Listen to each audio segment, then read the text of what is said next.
¿Qué tal? Buenas noches. Sean ustedes bienvenidos a este espacio de conversación de nombre Punto de Fuga con el maestro Pablo Iriart. ¿Cómo le va, mi querido señor? Con mucho gusto estar En con estos usted. tiempos de fríos caucasianos, maestro. Fríos caucasianos y fríos alpinos, profesor. Me recuerda, y me gustaría que de esto conversáramos, un sanatorio. El En los sanatorio. Alpes suizos, en un lugar llamado Davos, donde había un sanatorio para tuberculosos y que tenían enfermedades respiratorias graves. Y ahí se desarrolla, ahora desde hace algunas décadas, el Foro Mundial de Davos, el World Economic Forum, el Foro de Davos. Algo nos dice y algo nos trae de maestro. ese frío alpino. Es alpino. Vienen muchas ideas, profesor. Fíjese, maestro, en este sanatorio se lleva a cabo o se establece las grandes discusiones o las grandes disertaciones de un hombre de potencia intelectual verdaderamente fundamental, el maestro Thomas Mann. Esta zona de los Alpes, de Davos, esto es la escenografía donde se lleva a cabo la montaña mágica. Sí. Uno de los grandes textos que demuestran de alguna manera cambios de época. Dos grandes personajes, Settembrini, que representa de alguna manera una realidad cambiante que desea la modificación, la transformación, destruir lo que ya no funciona para buscar verdades nuevas, impregnado de una filosofía romanticismo, pero de un gran modernismo que quiere ser distinto. Y Nafta, ¿se acuerda? El conservador, el que no quiere los cambios, el que quiere que el mundo desarrolle para que pueda haber una estabilidad. Y en el discurso y enfrentamiento de estos dos grandes seres humanos salen disertaciones, salen grandes ideas, maestro, que es lo que yo creo que debería empapar a un espíritu de una zona como esta cuando se reúnen grandes líderes y grandes personajes, ¿sí? A hablar de la libertad, de decir la verdad, de no fingir lealtad y actuar según la conciencia, que esas son ideas de Pavel, que dijo el señor que habló con McCartney, que mencionó el ensayo del poder de los sin poder, que estaban allí en Davos. Sí, la montaña mágica. En ese sanatorio, Settembrini y Nafta discuten el destino de la civilización y están discutiendo, y usted los caracterizó muy bien, el liberal idealista Settembrini y... Qué gran apellido, ¿verdad, maestro? Settembrini. Y Nafta, pues un fanático que no cree en ninguno de esos valores liberales, sino que cree más bien en la fuerza necesaria y en destruirlo todo la para poder construir. Impuesta. Bueno, siguieron discutiendo y de pronto se les viene la realidad encima. Estalla la Primera Guerra Mundial. ¿No le parece, profesor, que hay una cierta similitud entre lo que sucede en el sanatorio de la montaña mágica y lo que sucede en el Foro Económico Mundial de Davos, que están en el mismo sitio? Y agarrados de la misma cola del huevo de la serpiente, maestro, porque al fin de cuentas lo que se nota de alguna manera es la imperiosa necesidad de conservar la paz. ¿Qué le sucede al mundo de Thomas Mann, maestro? Le llega el 1929, la década más interesante del siglo XX, porque ahí se empieza a inocular el proceso del huevo de la serpiente. Empieza a llamarse el nazismo. Y Mann habla con tristeza de tres cosas: de lo que él considera pérdida de lucidez de los contemporáneos que lo acompañaban y que se atrevían a decir ideas sofisticadas, para empezar a entrar en ideas que tienen un fin específico, son rotundas y son claras. Segundo, cómo los seres humanos pueden empezar a dividirse entre un lado y otro, y todo lo que era la concordia de la conversación se empiezan a perder en dos orillas. Él dice, mis amigos se están quedando en otra orilla. Y tercero, maestro, la sensación del miedo infinito, el gran compañero de los seres humanos. Vaya, la caída el fin del siglo XIX y el principio del siglo XX se vuelven para Thomas Mann una gran catástrofe personal, maestro, en ese mundo, y lo refleja en esa zona alpina. Pero él dice que las civilizaciones no caen por falta de ideas, sino por exceso de tolerancia a los destructores de las filosofías. Pero regreso a los diálogos que usted mencionaba de Settembrini y de Nafta. Pues yo creo que el Davos de ahora, habla como Settembrini, que la libertad, los ideales, el libre comercio, el racionalismo nos van a librar de la catástrofe. Sin embargo, el mundo actúa como Nafta.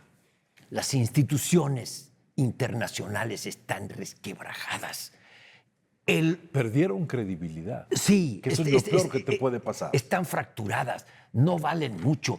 Tenemos una catástrofe, una guerra a la vista. Por supuesto, se está desarrollando en materia comercial, pero puede desembocar en la otra. La guerra ya está suelta, en una guerra total. La fuerza es el valor esencial y no el diálogo, la comunicación y el consenso entre quienes piensan diferente. Es decir, Davos piensa y dice, habla como Settembrini, pero el mundo piensa, habla y actúa como Nafta. Maestro, decía Pavel y McCartney lo planteaba en esta ponencia que dio en Davos, hablaba de el sistema depende de la obediencia diaria. El sistema se va a debilitar si dejan de participar en el mentir. Eso es el impulso de Settembrini. Está diciendo, vivamos en la verdad, alejémonos de la mentira. Yo siempre he dicho que ahora cada quien está construyendo su verdad, ¿sí? Hay solamente una verdad, la que tú necesitas para desarrollar, y para que un pueblo se desarrolle, lo demás es modificar los hechos. Pero esas palabras que se pronunciaron en Davos están sonando en el Settembrini, que verdaderamente me lo imagino con una gran energía vital, desesperado ante lo que consideraba que venía un cambio de época, ¿no, maestro? Y estamos precisamente en las mismas condiciones, creo. Sí. Déjeme ser abogado del diablo. Recupero lo que en el fondo dice Nafta en esta discusión con Settembrini. El anhelo más profundo del ser humano es la obediencia, no la libertad. Settembrini piensa lo contrario. El discurso de Carney, del primer ministro canadiense al que usted hace alusión, magnífico, estoy de acuerdo y me encantaría que así fuera. Vamos a emanciparnos, no hay una transición, hay una ruptura del orden, vamos a emanciparnos y vamos a seguir creando, vamos a seguir trabajando por una sociedad liberal, democrática, de respeto y de principios. Que tenga capacidad de decisión, que es el único lugar donde se puede ver la libertad. Pero días después de ocurrido ese maravilloso discurso del premier canadiense, Rutte, el secretario general de la OTAN, dice, no soñemos con independencia en materia de defensa. Europa no es nada sin los Estados Unidos, dijo el neerlandés.